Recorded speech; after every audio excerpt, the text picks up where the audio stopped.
I didn't do any of the cast bar Okay. supports. Dorothea does her best Ara impression. Oh wait, Wow. hold on. Also, like this, like Lysithea and Edelgard support. If I'm right, that one also has a really funny moment where Edelgard, Really? yeah, because Edelgard starts making fun of Hubert Uh-huh. and actually like does an impression of him, which came out of left field, and it's like the funniest thing ever. Okay. I think it's Alright, just alright, Lysithea. alright. All right, well we should stop, fucking jerking off about Fire Emblem. Okay. It is episode 73, I think. I think That's right. what my notes say, so that's what I'm gonna say. Okay. ABC. Oh, welcome back. I'm your host, Brandon, with your other host, Yin boy Nick. your boy, Nick. And today, we watched episode 21 of Demon Slayer, 8 of Dr. Stone, 7 of Fire Force, and then episode 8 of Vinland Saga. Yes. Yeah, what a doozy. Well, was it a doozy? Dr. Stone was a doozy this week. Was Dr. Stone a doozy? I They liked didn't it. really they kinda like just started off with like, we're gonna do something awesome, and Oh, then right. immediately took a left turn. Well, anyway, let's start with Demon Slayer real quick, which starts off more sad-ish, Kind more of. somber, I would say. They once again do the thing where they try and make us feel bad for the demon, but like, I don't know. Well, they actually answer that question in this episode. So yeah, they do try to make us feel bad for the demon. Where we get Rui's backstory about how he became a demon because of a very feral kid. Muzan shows up to turn into a demon. He murders some kid. His parents are horrified and they want to kill the kid, or they want to kill Rui. Rui, in retaliation, kills his parents. Realizes that he kills his parents, and gets fucked up after that. More so after he finds out that his mom like still cared about him. And he realizes that the bond he was looking for, he always had, and he destroyed it. And that's what kind of turns him more into the dark side, because at that point, like, there's nothing he can do. He's like, he has no more family, and that's what makes him, get those pretend family members. After the flashback, we see Rui slowly start to crumble into dust, as demons do after they get their heads cut off, and he's like walking towards Sanjiro, who's shielding Nezuko, because they're both really fucked up right now. And this is where we see Tanjiro's empathy again, where he feels bad that Rui's dying, but he was like, no, fuck this guy, he was a murderer. And Tanjiro says that he may have been a murderer, but one time he was human, so like he can't like not feel bad about that. Yes, I said that correctly. Yeah. And that's where this comes in, is like, yeah, but he's still kind of a piece of shit. Yeah. And so I kind of wanted you to get through the summary of this first before I brought this up, and it's one of these moments where like I wish I wrote down the talking emotions? points that I want to, like I want to write down like in words before I try and live do this shit, because It's hard. it's real difficult trying to do this off the top, but like sometimes I want to do more than just the color commentary, like joke shit, and like talk about or really dissect individual scenes, and like sometimes I want to try and make like more profound points, and this is one of the moments where I'm going to take a stab at it. Let's go. Because like what I want to talk about is this thing that they've been doing a few times now, where they're trying to like make an emotional connection to this demon as it fades away. And so I kind of finally made a connection in that it's something that a lot of sports animes also do. And specifically with their like quote unquote villains or the rival characters. yeah, or like not just the rival characters, but like also the like other schools that they'll compete against during like their tournament arcs or whatever. Because sports animes are all tournament arcs. Yeah. And so like Haikyuu, the volleyball anime, is a good example of this. There's a lot of teams that they play in that show that aren't like the big name rivals. Like there's a couple big name rivals in that show, and then there's a whole bunch of other just schools that have to exist to like fill out a bracket, basically. And so as it goes along, these like no-name schools, it's not always a, there's basically, they come in two flavors. If it's just a stomp, it'll give you like a couple smash cuts of like, the main team is dominating, and then it'll show you like the final score is whatever it was. And it's always like a blowout, like 25-3 or something. But like when it's an actual close game, they'll usually build in some sort of backstory into the other team, even though they're not important, even though they're not characters we're going to like see again, they're not going to become rivals or anything. They'll build in some sort of characterization so we know and understand like why is this team here? Who are the important members? How do they like approach the game? How do they feel about it? Hmm. And what are they trying to do and stuff like that? And it makes them feel human. And I feel like Demon Slayer is trying to do a very similar thing, but it comes across just differently because we're talking about people who are willing to become murderers rather than just people who lived a bad life and were kind of driven into a dark path. Because like there's a big difference between I made a bad decision because I had to make a bad decision and I chose to make a bad decision knowing full well I was going to have to murder a lot of people.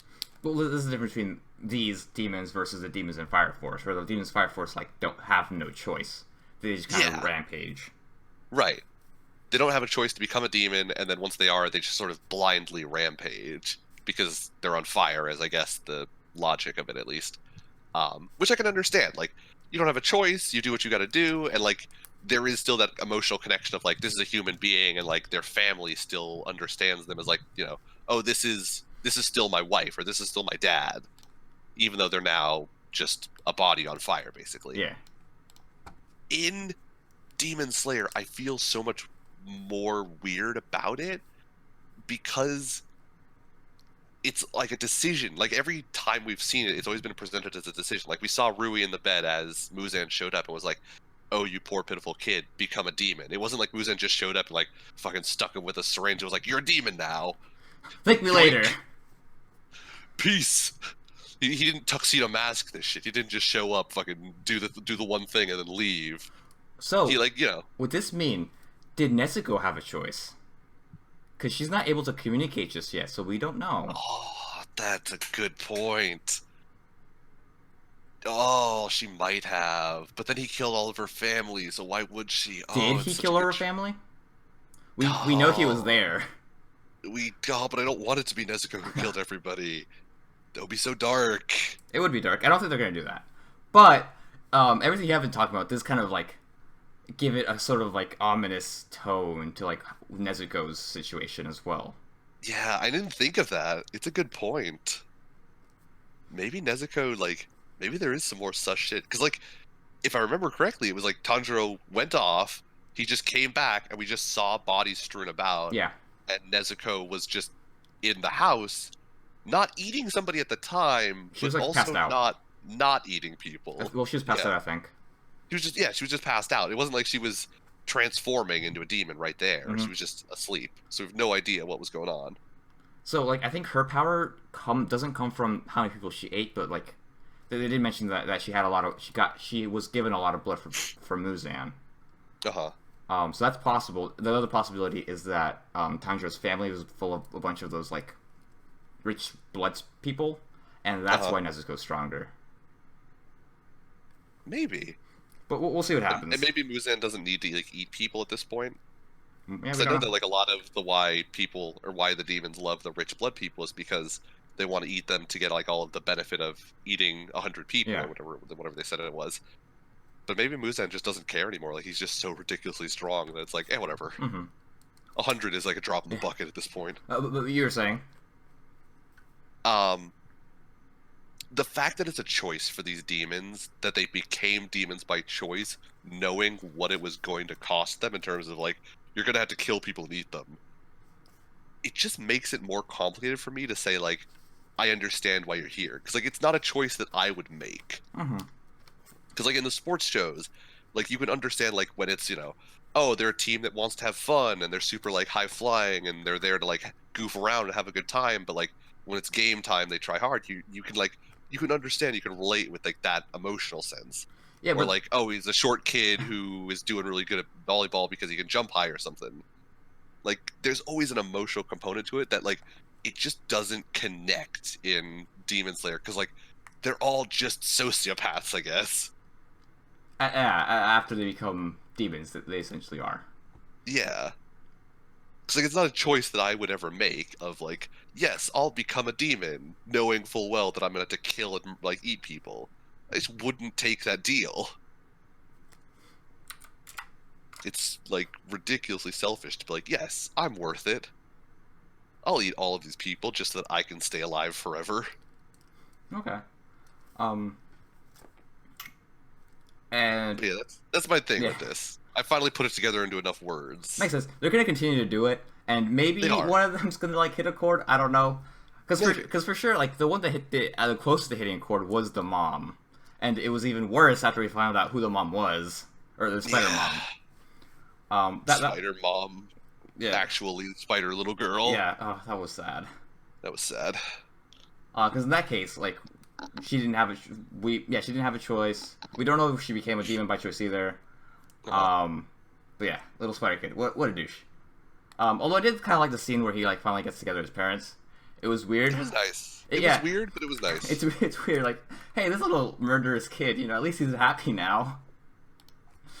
It was one of the few things. I guess it goes up there with like Spider Mom sacrificing herself and getting the basically execution style slash. It goes up there with like seeing a redemption in that way. I have conflicting feelings about it because he did kill like 100+ people, A but lot of people, yeah. it is nice to see. It ties into a whole other side of my belief system, which is whether or not I actually believe in like The afterlife. you Oh. not just the afterlife, but like whether or not you can actually repent for your sins at like Okay. the moment of your death, or if it's just I'm finally coming to terms with the fact that I'm going to die, and so I desperation want to repent for things. I have conflicting feelings about that, but we'll leave that aside for now. Okay.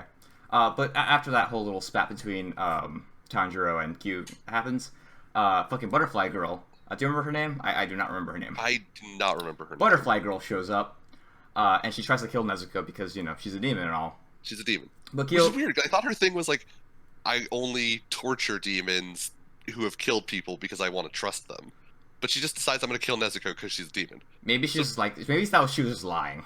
I don't know. I guess maybe. Who knows? Who the fuck knows? Maybe we'll get more on that later. Also, like, I feel like she would have hesitated because there's a kid, like, draped over this girl.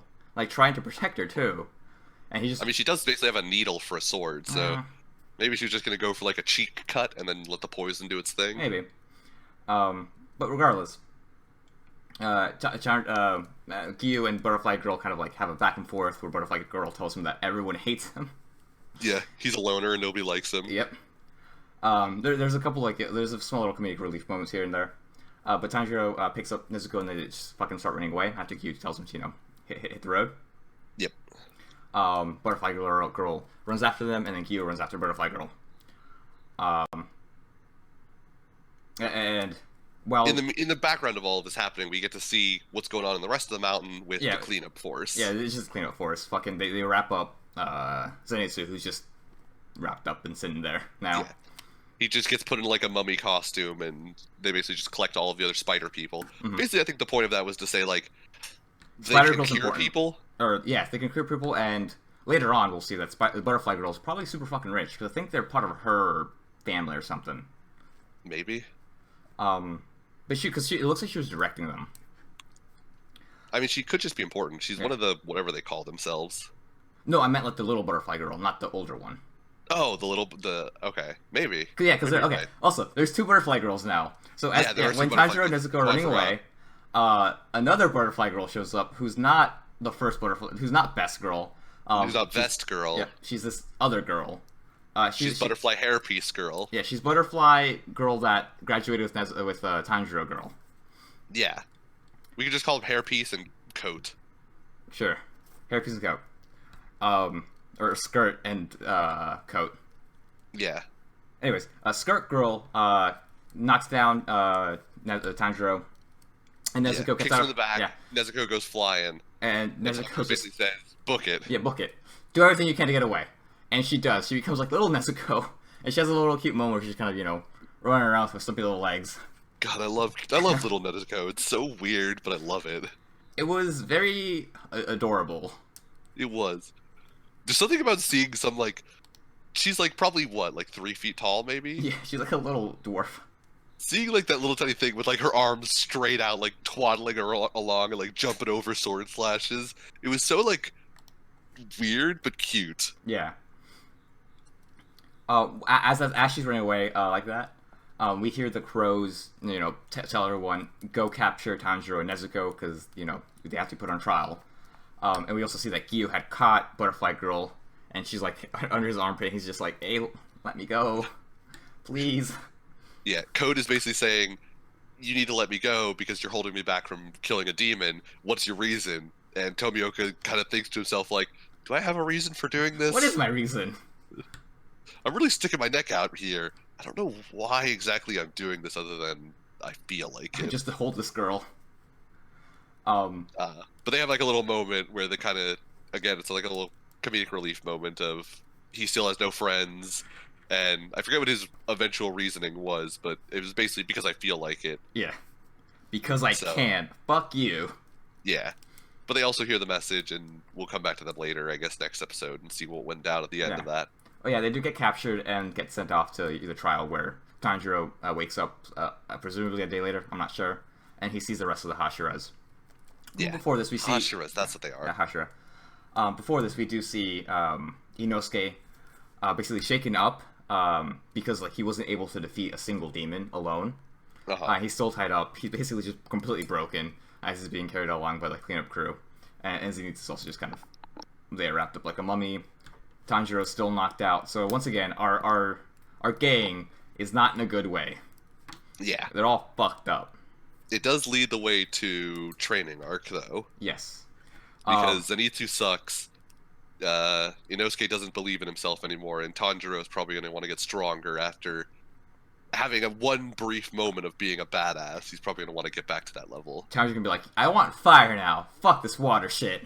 Fuck this water shit. It's for pussies. Yeah, then we meet the Hashiras, and there's a Hashira with a boob window. And that's the last thing I remember. She had a very bold costume for somebody who has to do a lot of, like, flips and shit. I did like her hair, though. It was really cool. The pink and green? Yeah. It reminds me of Gogurt. I paused it to take a look at, like, the character designs there. I don't know if it's just the way the mangaka draws, like, men versus women, but, like, a lot of the dudes have, like, very spiky hair, whereas, like, the ladies all have, like, hair that kind of comes out in, like, that ends in basically, like, rectangles. Oh. It's very weird. I guess Zenitsu also has the rectangle hair. Also, all the women are very short. The women also are all very short, yes. And some of the dudes are gigantic. Oh, like the fucking... One of the Hashiras was fucking a giant. Yeah, the guy with the white eyes, with, like, the veined up, with the roid arms. Yeah, basically. Dude was a giant. He was jacked as shit. He was jacked as shit. Who else was there? There was, I don't know why, but he reminds me of a Pokemon Master, the main guy with the yellow red hair. The yellow red hair guy? Yeah, he reminds me of... I think he reminds me of Lance for some reason. Huh, weird. I don't remember Lance having that much hair. And there's a couple of girls. I don't remember all of them. I just remember the boob window girl. There was boob window girl. There was ambiguous with like the black and blue hair in the front, who was kind of short. Remember that one? That's all I remember. Butterfly Coat was there. Was she there? Okay. Yeah, she was off on the left, I think. And then there was on the right side, there was either Ninja or Arabian Nights. Couldn't really tell. Okay. Because he had, like, it kind of looked like a saber-looking thing on his back, but he also had, like, the headband, and so I'm like, you're either a ninja or an Arabian Nights, motherfucker. I'm liking it either way. And he had, like, a whole bunch of gems on him, too. So it was like, it's real Arabian Nights up in here, but it's Japan and headband, so possibly ninja. But did you notice that in the opening, we got to see the actual design for Gyu and Butterfly Girl? Like, I did not. They weren't in the shadows anymore. We actually got to see... Butterfly Girl mostly. Actually in color? Yeah, they were actually in color. Huh. So now we're going to get this next episode, or this next opening, with all of them, like, viewable. Not, like, shadowed. I don't know if that's all of them. There are a lot more shadows than we saw. Because we only listed off, like, 5 people, I think. There are more than that shadows. Because Chris won, there's, like, 7 people in that shot. Who knows? We'll see next episode. We'll see next episode how many shadows are left. I think we're still missing at least 1 or 2 more people from the shadows. Okay. Also, I should also go back and see this last opening to see if they actually show Spider Kid in the shot of Muzan and his demon moons. Maybe. Because they may be doing the same thing. But it wouldn't really make. They might be doing the same thing, but we're not going to see any of the other 12 moons because we've got what 3 episodes left for this this show. Are there only really 3 episodes left? Yeah, the season's almost ending. Sad face. Very sad face. Have they announced a 3rd core for it yet? You mean second core or second season? I guess. Yeah, no, second season, 3rd core. Yeah, okay. They have not announced second season yet, but judging how like popular the last episode was, or the episode before this one, or that's what you're talking about. Fire Dance. Fire Dance episode. I don't see them not wanting to continue this because the hype is pretty real right now. Yeah, but it's also I don't know how expensive it is to do shit like that, or like how time consuming it is. So maybe it's one of those, we're not going to announce it for a year because we're not going to be done for 2 years. It depends on how well the manga sales did, which I'm pretty sure they skyrocketed. Well, I mean, it doesn't just depend on manga sales. Like I said, it also depends on time. Yes. Well, I meant like if they're going to renew it. Oh yeah, but I assume they just in terms of like how long out before they show it. Yeah. They're probably not going to announce it like we're going to eventually do this. Well, maybe that's not true. So they announced like One Punch Man season 2 like 3 years before they did that shit. They fucking announced season 2 of Attack on Titan 4 years after that came out. Was it really that long? It was a long time. They might so long they announced it twice. Yep. They might be doing it like every year and a half. So maybe the next time we're gonna hear about it is in a year, and it'll come out for winter or something. Okay, I believe that. That's my guess. That's my hot take. I'm willing to take a chance on that hot take. And so that was Demon Slayer. Yeah. We got some we'll cute see how moments. it goes in the last 3 episodes. I guess there's not going to be any more demon fighting. Probably not. We might get a tease of a demon arc coming up next. Maybe. It's probably going to be training. They're probably going to have to go through some sort of get your shit back in gear, dudes. And then episode 25 will be them heading off for possibly. It'll probably end. I'm assuming the last episode will have some reference to these are the other moons that they're gonna have to fight and how badass they are. It's gonna be in a dark room. Moon's gonna be like, how the fuck are we gonna kill these guys? And they're gonna be talking to each other in shadowed. Subversion of expectations. It's bright as shit. You can clearly see all of them. It has to be a light bulb because it can't be the sun. It's true. I keep forgetting that it's not fucking ancient Japan. I was gonna say, it has to be a candle, right? Nope. I forgot. It is electricity shit. There could be light bulbs. There were light poles where Muzan was living. God, why can't it just always be in the city so I don't forget what it's fucking 1912 or whatever? Well, anyways, Demon Slayer. What a wonderful show. We will continue to watch it. Maybe even watch the next season. Maybe. Yep. We'll see when it comes out, and if we remember. I think I'll remember this show. Or if there's better shit. Maybe. There probably won't be, but we'll see. If it's anything like next season. Oh god, next season. Well, next season doesn't have bad shows. It just has a lot of sequels. Yes. And it's a lot of sequels to non-ABC shows, if I remember correctly. This is also true. And shows I actually haven't watched, so, whatever. Yeah. Next season's not that great for me. And so, we continue on with Dr. Stone. We have a little, in the beginning of the episode, we have the village elder talking to the 2 guards about Senku and how Kohaku brought him over. And he's angry. He breaks his cup, which I'm pretty sure is fucking expensive in their village. Yeah, I don't think anything has a price in their village. Don't think they have the concept of money. It can be expensive in more ways than money. It was hard to make. You have to find the clay. All the work that goes into it. I would call that valuable. Yeah, valuable. There we go. Anyways, Ruri falls over because she's sick with something. We don't know what. And neither does Senku. Senku talks about how they should make. There's 2 ways to make the antibiotics, but he doesn't know if the antibiotics will actually help. But it doesn't hurt to have a bunch of antibiotics, so they might as well make it. And if he is able to cure Ruri, then he's gonna have some sway over the villagers because he's got magic futuristic technology. Futuristic technology, yes. Futuristic. that's how they're definitely going to look at that and go, future shit, and not just, he just made some weird shit. Yep.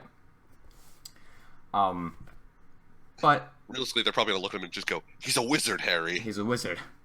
But then he like makes a plan of like what they have to do to make the sulfa antibiotics, and he's got like just a big diagram of like iron, sodium bicarbonate, some vinegar, salt, electricity, magnets, and some other shit that I don't really remember. Yeah, there was some shit along the bottom I wasn't paying attention to. Alcohol, I think, was one of them. They need piss. Yeah, they need to pee on something at some point. Probably need like fucking ammonia or nitrogen for something. It was ammonia. Okay. Yeah. And like you're gonna get it from urea. Yep. Yeah. There was some other shit. I don't remember the rest of the steps in it. Yeah. There were like 8 billion. Yep. But I'm assuming there's gonna be like 2 to 3 major like, steps that we take. Yeah, like major time-consuming steps. Because right now we have iron, which is proving to be a difficult step to conquer. Yes, in order to get iron, you gotta do some other stuff. It's one of the steps right after iron was use magnets, and we already have magnets. So I'm assuming there's going to be a good collection of, because we already need to did do something difficult. Yeah. Mm-hmm. We have some stuff in the hut. We have some stuff that's easy to collect, and we won't bother, with a whole bunch of time showing it. And then there's going to be like 1 or 2 steps that'll be like, all right, we're going to spend like several days and make like a complex plan to do this one thing. Mm-hmm. So we'll see how it goes. But that's my guess. Is there going to be like 2, maybe 3, at most 4, like major time-consuming steps, and most of it's going to be like some pretty easy shit along the way. Yeah. So right after he like talks about the plan, Senku gives Chrome and Kohaku, a science lesson about the Earth and how, just a bunch. They talk about a bunch of shit, but the thing that we actually see as viewers is the talk about what North is and how to find North. Basically, the entire point of this scene is that this is Senku's realization that 3,700 years is a really long fucking time. It's long enough that the North Star actually moved a little bit. Well, the axis of the Earth has shifted, is what it is. Well, yes, but that caused the North Star to, look a little bit different than what he remembers. Okay. Yeah, that's better. I was gonna say, stars don't move, Brandon. Relative to what they do. In terms of solar bodies, they don't move that much. Yeah. We move more than the sun or the North Star moved. This is true. Yeah, he I don't know how believable that is. I don't know enough about astronomy to call it bullshit or not, but I feel like in the grand scheme of things, 3,700 years is not all that long. No. Like, if you think back, that's only 1,000 and some BC. So it's enough for to see some stars moving, but I don't know if the North Star actually shifts that much. I don't know if the axis of the Earth would tilt that much in 3,700 years that it would seriously throw off any sort of astronomy based measuring. Mm-hmm. But I don't know, maybe it is. I don't know shit about astronomy, like I said, so who knows. But then Chrome's yeah. And then Chrome's ha, you're an idiot. I know how North works. Here's this little thing I found, and put it on a leaf and it points north. And immediately Senku's oh cool, that's a magnet. Let's start off with fucking step 1 of the plan. Get iron. So they head off to a little creek, and they use the little magnetic rocks to collect black sand, which is iron deposits in the river. Yeah, it's just creek. Yeah, iron sand basically. Yeah. There they meet Watermelon Head. Yes. I think it's Seiya is her name. I don't remember. I'll be honest. Yeah. It's something with an S for sure. I just don't remember the rest of it. It's literally Watermelon is her name, but in Japanese. That makes a lot of sense. Mm-hmm. You're right. But she joins up after Senku asks her to, and she helps out collecting the sand, and helps out a little bit later in the episode. Asked her to. He was basically "Here, kid, take this magnet. Go have fun." And she was amazed that he wasn't immediately questioning her watermelon head. Yes. She does the real reason why Senku doesn't care is because he just doesn't care about people. Yes. He's oh, you're a warm body with an arm? Hold this. Go collect black sand for me. Good enough. Once they get enough sand... well, before this, actually, the Stone Squad, basically everyone but Senku, start talking about Momotaro, which is, I think, some Japanese folktale. Uh-huh. But there's, some differences in it.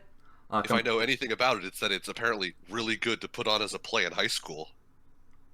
Has it been like a moment? Has it been like a Momotaro plays in Yeah, anime? like Huh. a whole bunch of slice of life shows always that do like school plays. One of the school plays that always get recommended is the story of Momotaro. I always just go back. I always default back to the Little Prince because there's always like fucking yaoi subtext in every single fucking time they do it. The Um, Little Prince.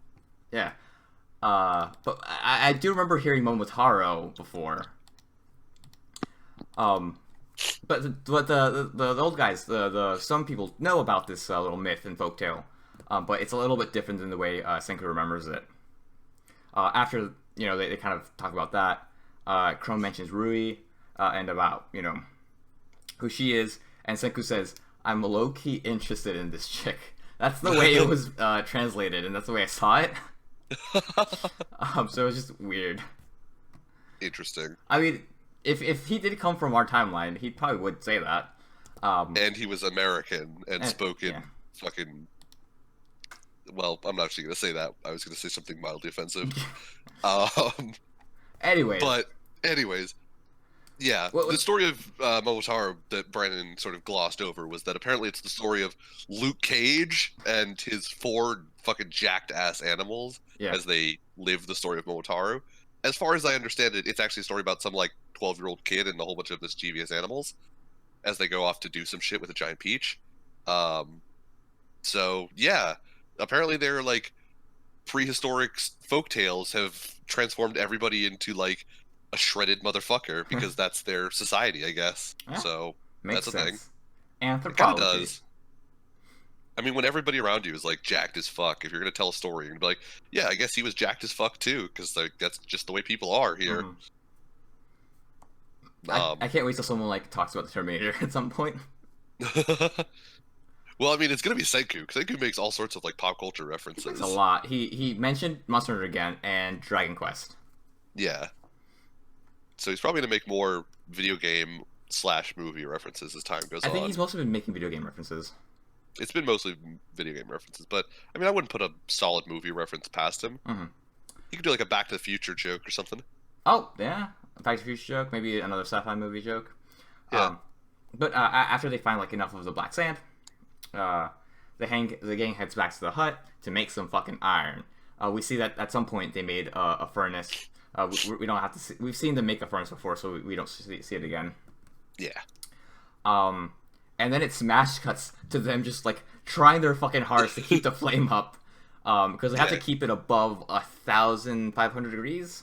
1500 1500. Celsius. So, Yeah, okay, I to melt left the iron. I left out the units, but I was right, 1,500.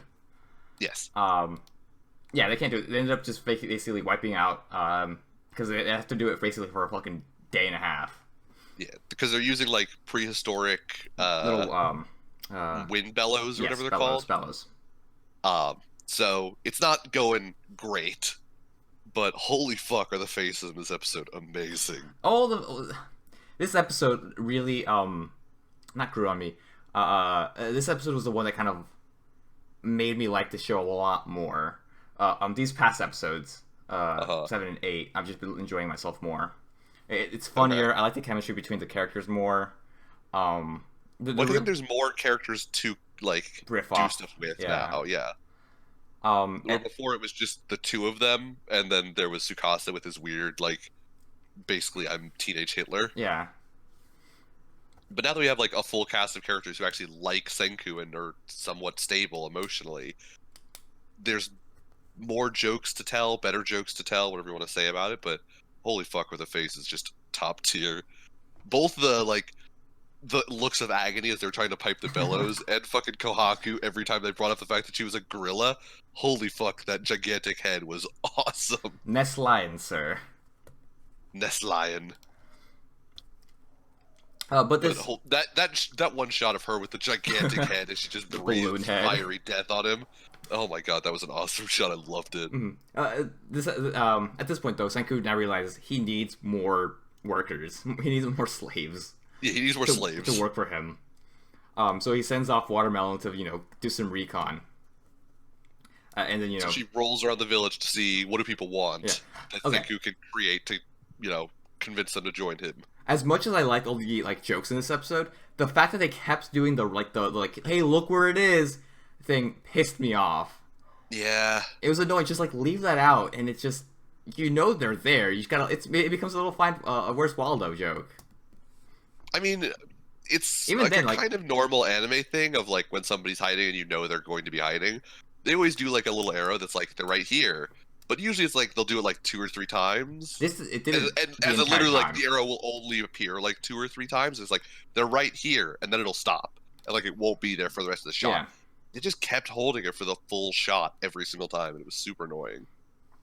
But once she gets enough information, she heads off back to Senku and tells him that X person wants Y, X person wants a cute boyfriend. The girls want dates. The one dude just wants to eat anything but fish. Yeah. Some dude wants something else. I forget what the old guy wants. There was another one. It's an old dude. But essentially, Senku's like, cool. I can get most of these people with food because one of the girls says anyone who can cook, basically. And then there's the fat dude who just wants to eat something else. So they decide to make some food.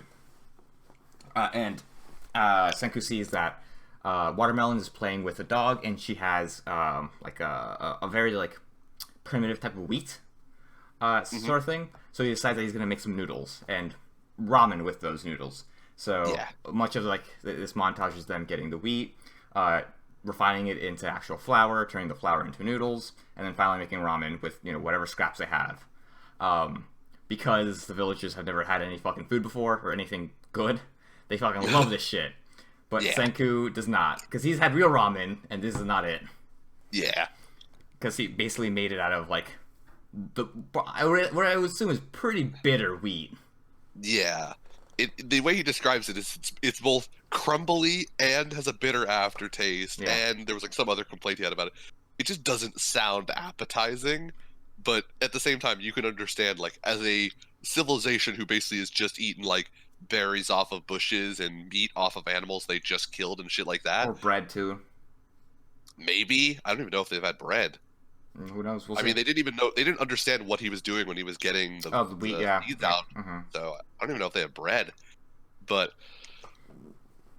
the fact that like the first time somebody would whip up ramen, you'd be like, "Holy shit, this shit is the bee's knees." We eat this shit all the time, even if it was kind of disgusting.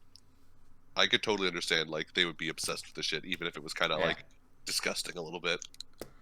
But then they set up a little ramen shop at the edge of the village, and that's how he's gonna bait people over to help him out. Yep. Which is weird because like in the collection of people we see in the opening, I feel like there wasn't a huge amount more of the villagers. Like we saw Kohaku, we see the 2 spear dudes, we see Chrome. That's like basically it from the village, as far as I remember. That's who matters. These people are like little underlings who are just gonna do some work. Okay. For ramen. Well, specifically, there's that other dude that I want to see with the fucking neck cut or whatever it was. Oh yeah. I think he might be a villain type person. Who knows? I don't know. Maybe. He's got those eyes. He does have those eyes, but I want him to be a good guy. We'll see. I want him to be a devilishly charming good guy, and not a devilishly charming villain. He's like Orochimaru, but not an asshole. Okay. Also, not really weird about everything. And yeah, less rapey. Or at least less overtly rapey. Yeah. And so that was Dr. Stone. I think it's gotten funnier. This is something I forgot to mention a while ago. But the hits in this show just sound really, really, like, weird. They don't sound bad, but, like, it's a weird sound effect for a punch. Right? Okay. Do you remember those? Like, the very, like, heavy bass thing? I think I kind of know what you're talking about. I had to, like, hear it again to know for certain, but I think I kind of know what you're talking about. Because, they do the same thing in JoJo, but in JoJo, their powers are supernatural, so, like, it makes sense that there'd be, like, these weird sound effects. So just seeing that, like, in this, like, more primitive-ish looking, like, aesthetic is just a little weird. Okay. But that's really it. Aside from that, like, the music was really cool this episode, too. Like, there was, I think this one track when they were making the ramen that I really liked. Yeah, it's a fun show. It's a very, I think people who like sci-fi really like the show. because a lot of it has to do with Senku using his smarts to figure out using his smarts and what he knows about science to like fix his problems. Because the problem to his current issue, he doesn't have enough people. Is find out ways to make good food using science to get them to come over to them, to get them to help him out. It's at this weird cross of like, it's sci-fi only because the setting is prehistoric. Because like none of his technology is like futuristic. It's all like present day shit or like like Middle Ages shit that like is for the time super novel. Mm-hmm. But like because it's set prehistorically, like all of the shit that he's inventing it like looks super advanced for the time. It's like a weird blend of like it's sci-fi but shouldn't be. Well, sci-fi doesn't have to be futuristic stuff. Yeah, and well, I mean, it's commonly associated with futuristic. Mm-hmm. Like in this case, when you say sci-fi, I think most people would immediately go to like either Alien, Blade Runner, Blade Terminator. Runner, Star Trek, stuff like that, or like Battlestar Galactica. People don't go like sci-fi and go to like Planet of the Apes. They do. Do they? Yeah. I wouldn't immediately go Planet of the Apes on sci-fi. Well, even this actually reminds me of this one episode in Star Trek. I forget what it's called. I think it's or I'm not gonna fuck it up. Sorry, I don't know what it is, but it's an episode where Captain Kirk gets beamed down to this planet and he has to fight this lizard man because this god is mediating this war between the Star Trek crew Enterprise and these like lizard people, and the god doesn't want to fight, so he says, send out your champions and they will fight in this like basically desert, and they both have to use what they know about technology to build like different weapons with the shit that's on like this basically arid desert. So Spock makes a fucking bamboo shotgun with like fucking jerry rigged gunpowder and like crystals to blow up the fucking lizard man. So this is what this show reminds me of. Okay. Especially because we're gonna get guns later on too, which are basically what happened in that episode. Maybe we might get guns later on. Well, we're gonna get canon things. Yeah. Saikou has implied he wants to create guns. Whether or not we actually get there remains to be seen. Yeah. Because I'm pretty sure he still has to go back and remake gunpowder. Yes, he still has to make it again. I'm pretty sure they burned all of it when they were trying to invade Tsukasa. So I don't think he has any left. Yeah. Oh, the episode, by the way, is called Arena, and he's fighting the Gorn. Okay. Yep. It is based off... Yeah, the Gorn.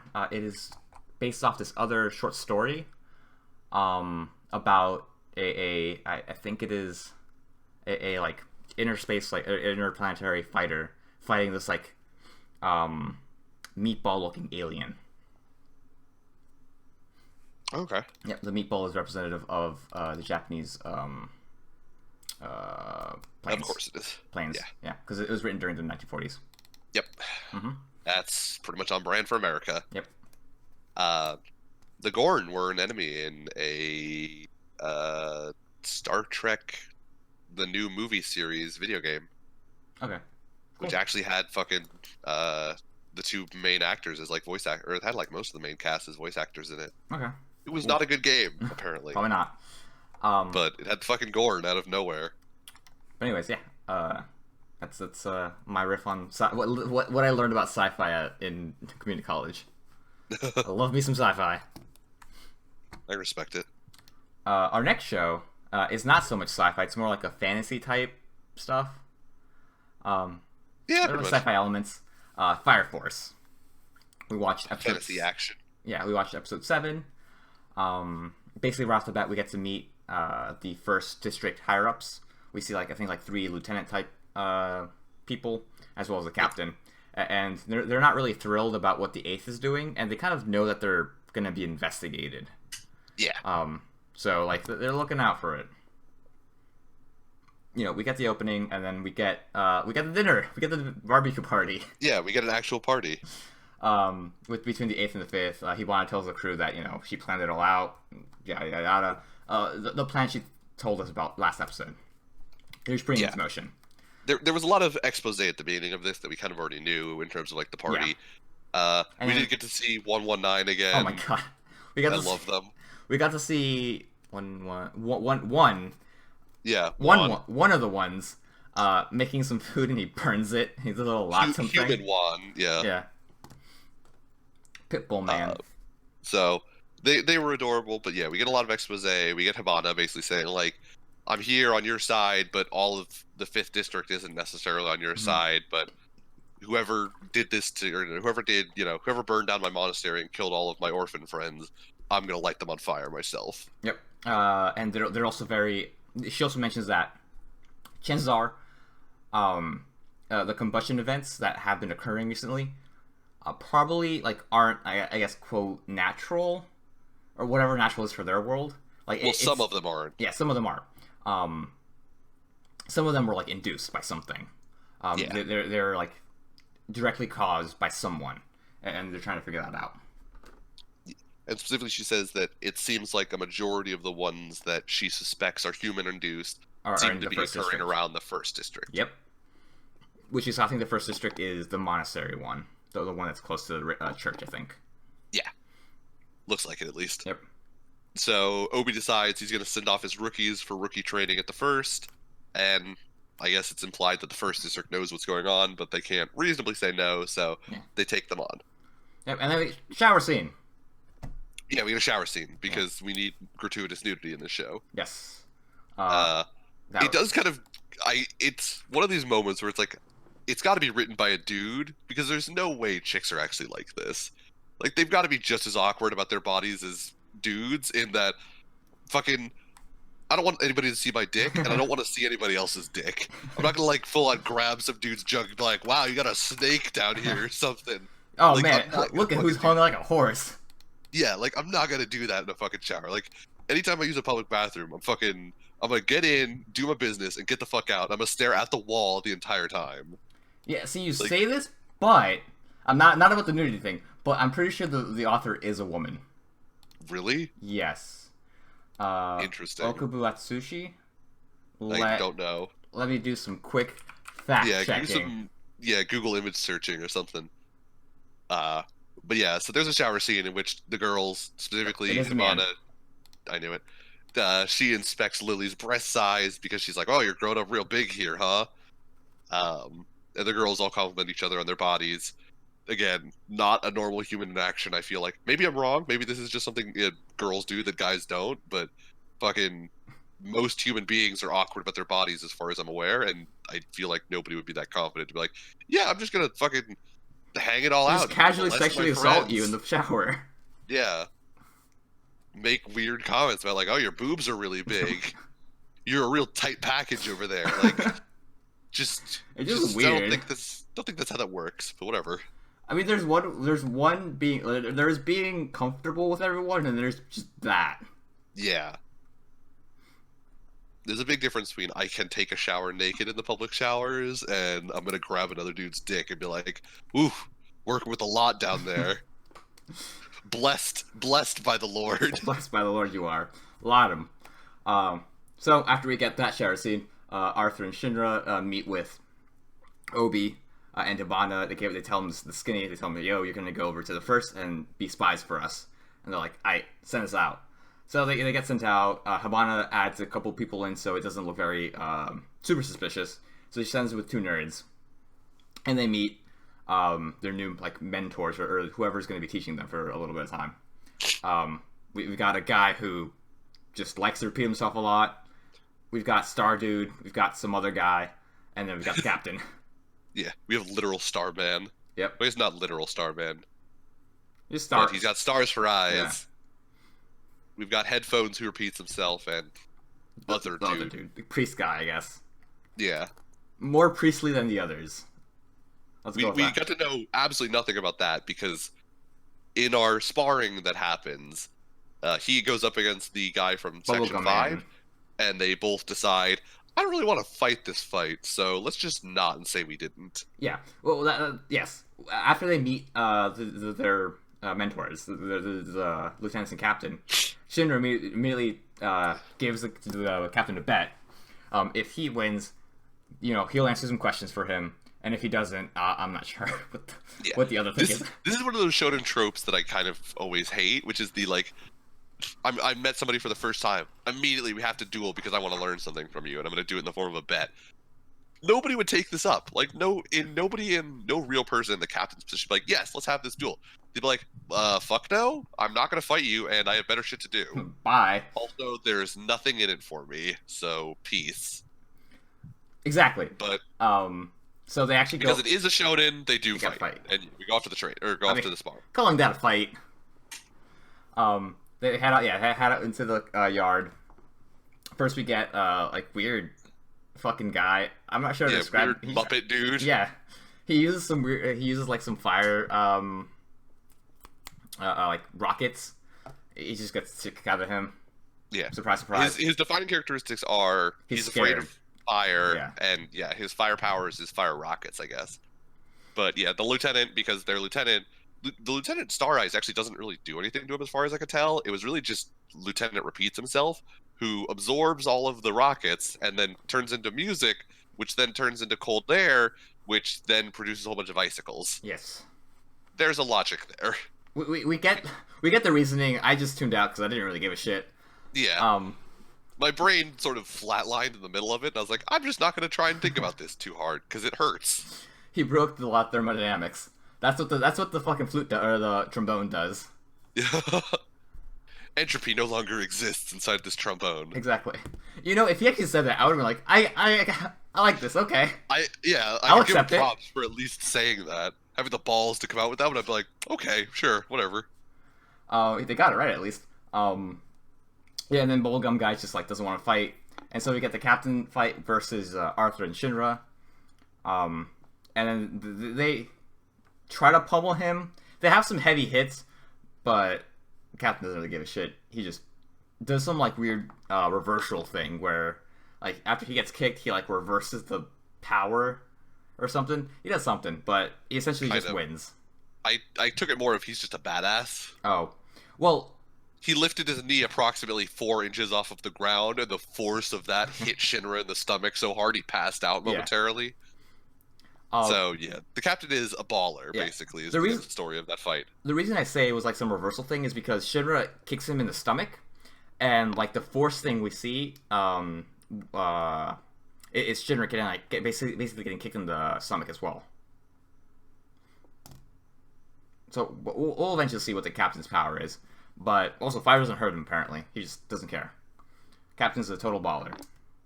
Yeah, he's got skin armor. Yep. Maybe he's a replicant. Maybe. Or the Terminator. Who knows? And that's around basically where the episode ends. After that fight, it just ends. We get another fucking joke about a guy who repeats himself a lot, and Arthur just looks like a fucking idiot. Bim, bam, and we have Fire Cat who runs around, and her lucky lecture activates, but Star Eyes Lieutenant jumps in and is like, I will save you from yourself. Oh no, we're not getting any luck today. Yeah, she's gonna fucking be a thing again. Hooray. Yep. So that's something we have to look forward to. I was kind of hoping that she wasn't gonna be a thing anymore, despite the fact that she's in the opening. She's in the opening. I know she's gonna come back. But I was kind of hoping she wasn't gonna, like, come back for a long time, because just don't like her character that much. No, it's just kind of annoying. But she's back. We're at the first district for who knows how long. And we're gonna do some training and probably lose the captain a whole bunch. Yeah, basically. Right now we're like, I guess this is sort of this, spy arc. And not much else happened. Like there was a lot of setup for what's to come in this episode. So yeah, we really only get the fight between him and the captain, and that's it. We don't really learn anything else that's new. Yeah. But the fight scenes were kind of cool. It still maintains this that level of fidelity. Yeah, it looks cool. And awesome. I do like one of the recurring jokes that comes up a lot, which is the dumb joke. I like that they've now sent him on the spy mission of, like, gather intelligence. Like, is he gonna be able to gather? He's gonna, like, look at a piece of paper and be like, it has words on it. Tell me, aren't you turning people into fire demons? Are you turning people into fire demons? Because that's not a very knightly move. He said no, so clearly they're not lying. Yeah. He would never do that. A captain wouldn't lie. He's the utmost of knights. Are you a cop? You have to tell me if you're a cop. And if you are, you can't arrest me for anything you saw before I knew you were a cop. Those are the rules. Oh, wait, that was Brooklyn Nine-Nine, right? No, that was The Good not? Place. I think they make the same joke in Brooklyn Nine-Nine. Oh, do they? Yeah. Was, or maybe I just keep hearing it from you. You probably hear from me a lot, because it's from one of my absolute favorite episodes of The Good Place, which is The Ballad of Donkey Doug. Isn't it ending soon? Yes, this next season will be the last season. Okay, I remember hearing about that, I think on Reddit. Yeah, because the creator basically decided, like, this is where she wants to finish, so she's just going to stop it. I respect that. Yeah. I can respect knowing, like, when your narrative is over and not trying to milk it for a whole bunch of seasons. I'll be sad to see it go. Just have all of the seasons, so I can always enjoy it as much as I want. Everything I love is ending. Everything I touch dies. So that was Fire Force. Next up, we got the Viking Saga. Vinland Last Saga. up, we got Vinland Saga. Askeladd arrives, I think, in Denmark. Possibly in some village with Danish people. Yeah, I really don't understand like where people are from in this show. I'm gonna be honest. Because like, other than Thorfinn and Iceland, I really don't understand anybody else. Because like for whatever reason, they decided not to have like the the location card, which would be really useful like in this part because we want to know where we are. Because they have it later on in the episode, and they had it basically every other time. And who cares? Yeah, we have England. We had fucking when they go to France too, and like what the date and month and location. It's weird. But the one time we show up at fucking Askeladd's sort of home, fucking there's no location card, so I've got no idea where exactly we are. Exactly. But the moment Thorfinn lands, he immediately antagonizes someone. Just right off the bat. He gives them the dagger eyes. To be fair, it's one of those classic, like, you know, boastful I'm a motherfuckers. 15-year-old kid. We brushed shoulders. I have to be a badass now and be like, what are you looking at, punk? Fight me, huh? So Thorfinn just gives him the glare down of like, bitch, you don't want this. I've killed people. I've killed men with these hands. Naturally, the rando just backs off because he does not want whatever that kid's gonna serve. Yeah. He's got that 1,000-yard stare, and the rando does not want any piece of that. Mm-hmm. And then we also meet Askeladd's uncle. I thought Askeladd was ancient, but apparently not that ancient. Yeah. Well, I mean, his uncle did look old as fuck. Yeah. To be fair. And his uncle is super obsessed with money because he's got that coin everywhere. Also, he's got a slave. Also, he's a slave. A slave girl. Hordaland. Hordaland. Hordaland. Sorry, not Hordaland. Hordaland. Hordaland, yeah. But Askeladd... Yeah, she was like, she used to be some rich girl, but now she was a slave because her family, like, got raided or something. Who really cares about her backstory? The important thing is she was a rich girl, though. I'm assuming that's going to be relevant coming up. Possibly. From the sound of other things that happen in the episode, she may be coming with us. Maybe. I'm fucking excited. If she is, I'm so fucking excited. I'm assuming she's coming with us based on stuff that happens later, but we'll get to that here in a second. But a lot of like the Askeladd and Uncle exchange some words. Basically, what Askeladd says is that everyone's a slave to something, and it can be either exploited or used. In this particular case, with Thorfinn, he uses Thorfinn for recon missions, basically for everything, because he knows what Thorfinn wants, and that's revenge, and he's the slave to that. And Askeladd's able to manipulate it to get what he wants. And we see that in full view during their duel, where Thorfinn at the start, is able to do some not damage. They don't really like hurt each other. They don't connect really, yeah. Yeah, but he's able to have him like on the ropes. At this point, like he's grown up, as Askeladd has mentioned. He got taller, and he's a lot stronger now. And he even basically knocks Askeladd's sword out of the way. Askeladd's able to kind of maneuver around and kind of turn that to his advantage. Knocking Thorfinn back a bit. He goes to pick up the sword, and this is when Askeladd basically uses his reverence for his father, or Thorfinn's reverence for his father, against him, where he basically starts bad-mouthing him and saying, who was that motherfucker that I killed? Who was it? How did I kill him? Yeah. Are you sure I killed him? Maybe you're misremembering it. Maybe it was somebody else. of course, Thorfinn like lashes out at this point. He loses Yeah, temper. Thorfinn immediately falls for it, Yep. despite the fact that it's the most obvious ploy in the world. Thorfinn Yep. falls for it because he's still a 14-year-old kid or something. Mm-hmm. And Uh, loses the duel. yeah, But Thorfinn or Askeladd doesn't kill him. I guess it's because he still views him as useful. I don't think yeah. Askeladd actually cares about him. Maybe like there's hints of it right now, but right now he's useful to Askeladd, and he's better off alive. Because he knows. Right now, Thorfinn is Wesley before he became the Dread Pirate Roberts. Every night ends with "Good night, sleep well. I'll kill you in the morning." Yeah. We're like, Askeladd doesn't really care yet, but he understands that he could be useful. Mm-hmm. And so the implication of "I'll kill you at any time" always exists between Askeladd and Thorfinn, but I don't think Askeladd actually wants to act on it yet, or for a while. It's more that Thorfinn wants to kill Askeladd. Askeladd doesn't really care. Yeah. I mean, Askeladd also is the casual fucking, I'll bitch slap a motherfucker out of existence. Yeah, I guess so. That I could believe that he would kill him at any time. This is also true, yeah. But after this duel, also actually, Askeladd hurts Thorfinn. He I think breaks or pops out his arm or something. I'm not sure. Yeah, it dislocates it maybe. I don't know. The Vikings, have a feast, and we see more poor treatment of Hordaland, where she's being whipped now by his uncle, Askeladd's uncle. And we also see that the Rando from earlier wants to join Askeladd's, group, and Askeladd tells him about, how Thorfinn is a crazy motherfucker. Yeah, actually a small savage. Yep. And we see Thorfinn brooding on the boat alone because he just wants to stay there, away from everyone else, because he's an emo 14-year-old right now. Yep. And he has a vision of his father. His father telling him exactly what he needs to hear, but even the vision says, "I know you're not going to listen to me, but I'm still going to say it anyway. Don't do this." I'm going to say these words. You're not going to understand it now, but I'm going to say them anyways.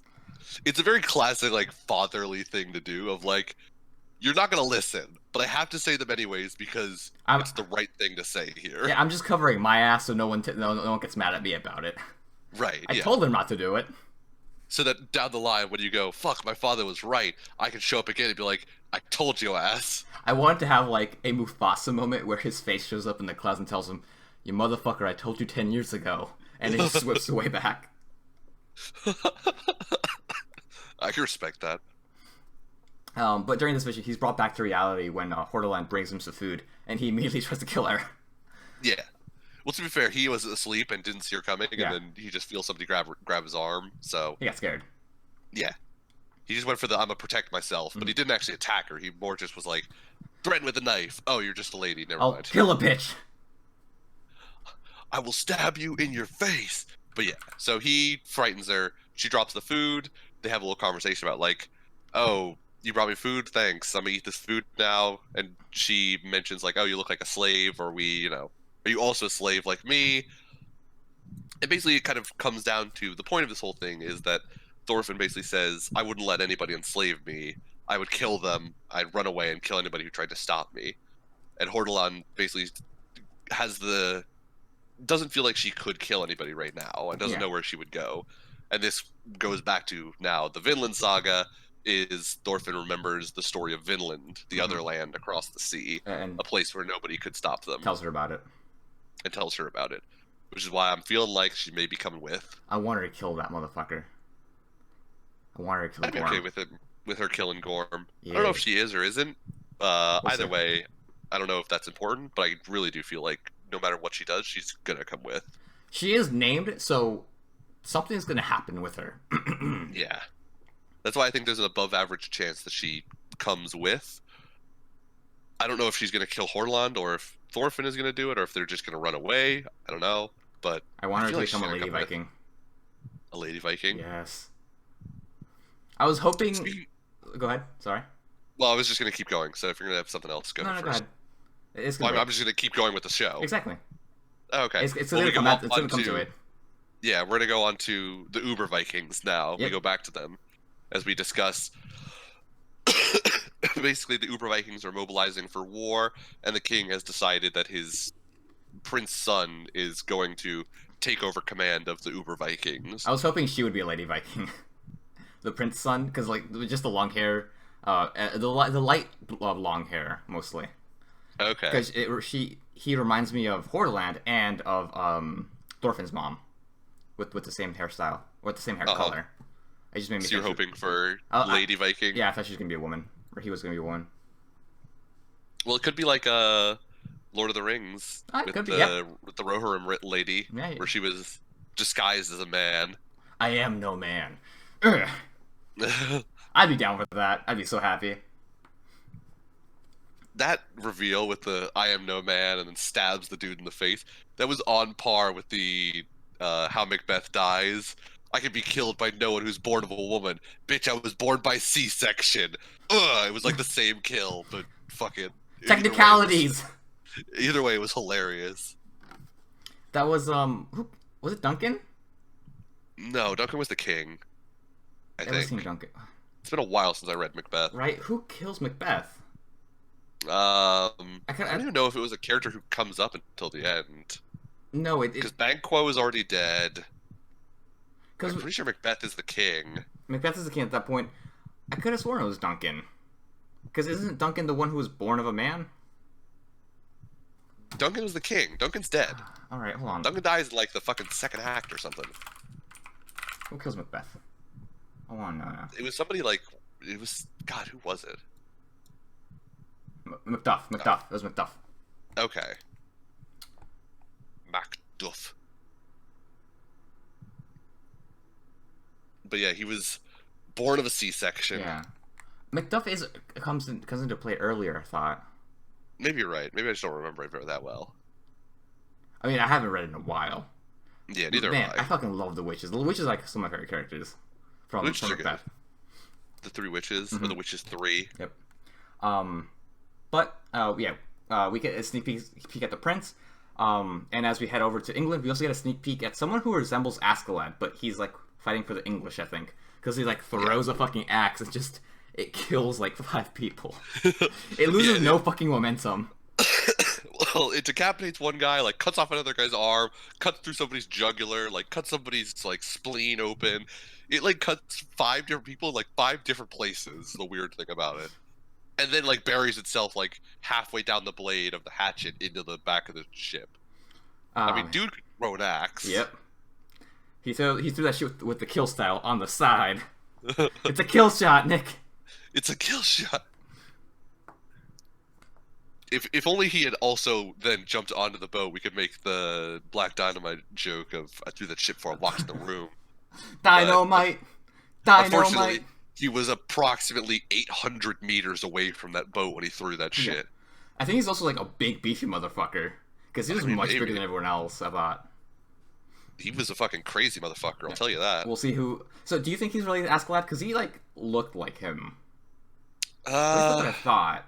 I don't know. There've been a lot of blonde-haired people. Yeah, it is Europe, so. Yeah. Northern Europe specifically. So I don't know if it's going to be related to, and it's also supposed to be in England. Yeah. So I don't think so. I think he's just some random English dude who happens to have a fucking crazy ass hairdo. So yeah, I guess we'll see what's going on with those guys. Yeah. Invading the fort. Yep. According to the opening though, English dude, like he's a stone cold motherfucker. I think he like in one of his in his shot, he's like killing 3 people with 2 swords. Wow. Okay. Yeah. Solid. So we'll see what's going on, and I think we'll hopefully get some cool, like less than CG high fights coming up here. Or if they are CG, hopefully they still look good. Like the France fight didn't look that bad in the CGI parts, but I feel like they could have been better. Yeah, it was okay. It was passable. Yeah. So we'll see what goes on next episode. But that basically brings us to the end of yet another episode of ABC. It does. All we have left is our customary sellouts, as any traditional podcast should have. Yo, I'm gonna sell out the Blue Into You. I don't know if I said it before, but I'm gonna do it again. I fucking love that manga. I can't wait till like the entire series is available in English. I'm gonna buy it. There's only one more chapter until it's over, so you only have one more opportunity to sell out to it. So if you have doubled up now, I'll let you get away with it this one time because it's almost done. I'm gonna sell out to it next month when it ends. I know you are, and I'm gonna let you get away with it a third time because it's over then, and you can never do it again. then I'm gonna buy the manga, reread it, and next year I'll do it again. If it comes out But in English, it is, and that's different. Then you're selling out. Then you're selling out to the English release, which is a different thing in my opinion. it already is out in English. Oh, is it Yeah, but like it's a couple months behind. behind? Yeah, the tankobons. So Okay. I'll be collecting those soon. Okay. Yeah, but yeah, Bloom Into You, one of my favorite romances ever. I love it. It's coming to a close. Are there? Do you know? Fuck, I don't know. Let me look it up.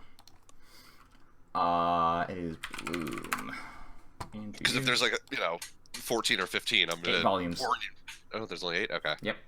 I was gonna say if there's like more than 10 to 15, like they take up a lot of space very quickly. I mean, 8 still like takes up a lot of space.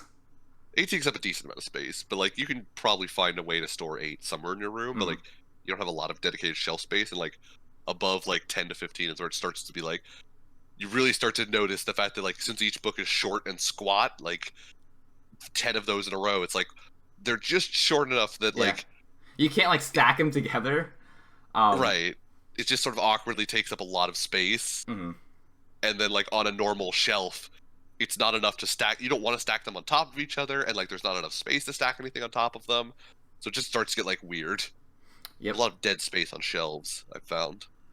I also do want to buy Beck, Mongolian Chop Squad, but that's got like 32 volumes. Oh, so that would be way too fucking many. Yeah. Also, I couldn't find where to buy it.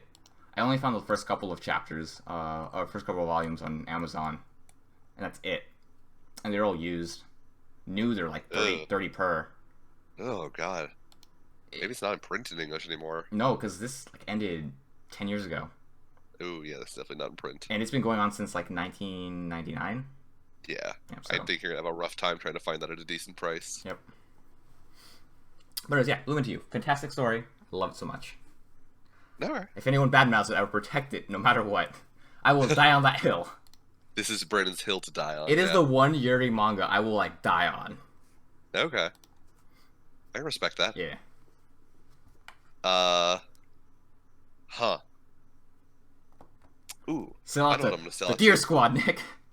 The Deer Squad. No, it's not the Deer Squad. It is a new manga that I've been reading, but I love it.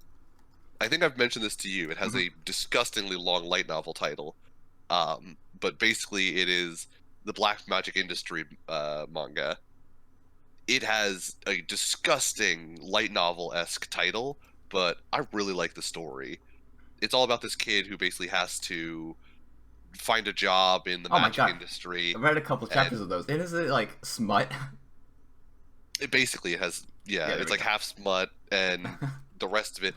It's simultaneously smut and like interesting. It deals with like the job market and job training, like opinions on the workforce and stuff like that. It's like a weird combination of like adult in a lewd images way and adult in like a geared for adults way. I can relate to this. I can relate to half of this. Yeah. There's not like succubuses trying to suck me off every fucking minute. I can relate to half of this, and it's not the half I want to relate to. Exactly. I'd much rather have the my familiar is a succubus. Who wants it daily? I have to pay taxes thing. But yeah, it's a great fucking manga, and I hope that the author keeps going with it. It's fucking amazing. I love everything about it. If they ever decide to bring it to English, I'll buy it in English so that they keep going with it, because I just really like the story. It's really well done. For a lewd manga, it doesn't lean like super heavily on the lewdness too. Okay. I might give it a shot. Because I did read a couple chapters, but I was just mostly clicking through the images to view the lewd shots. Oh, okay. Yeah. I mean, the lewd shots are pretty good, but I actually really like the story of it too. Oh. But I mean, there's nothing wrong with just looking out for the lewd shots, because they some 10 out of 10 lewd shots too. Okay. This also reminds me, not the lewdness, but talking about manga. Yugami-kun, I'll sell out to that, since that recently ended.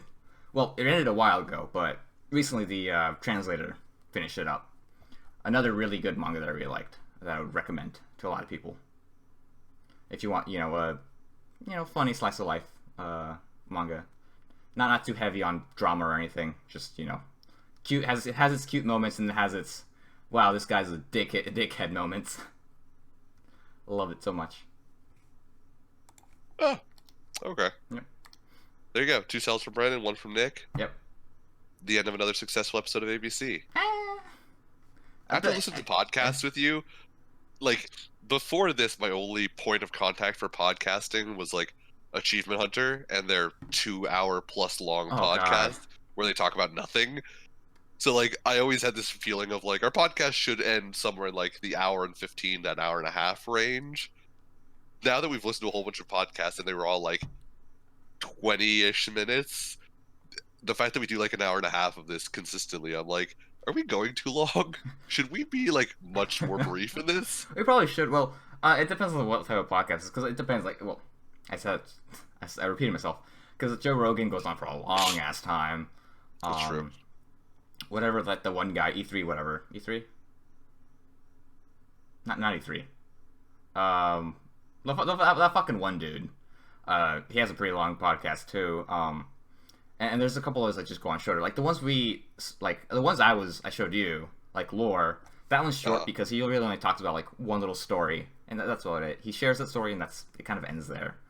And it's just him talking about the story. It's a storytelling type of thing. Those are usually the type of podcasts I listen to, and they're always running short. Okay. Yeah. The fact that there's 2 of us interacting with each other, we can get away with a little bit longer. I guess so. It could still be shorter. We could still talk about. We could just skip summarizing stuff, and just skip straight to like what we liked and didn't like. We tried that before though, and we still like talked about for about as long. It's true, we did. Well, I don't know. Anyways, thanks for listening to another episode. If I could use my words correctly. I don't have an outro for this one. Usually I have an outro prepared, but this time I got nothing. Peace out. See ya!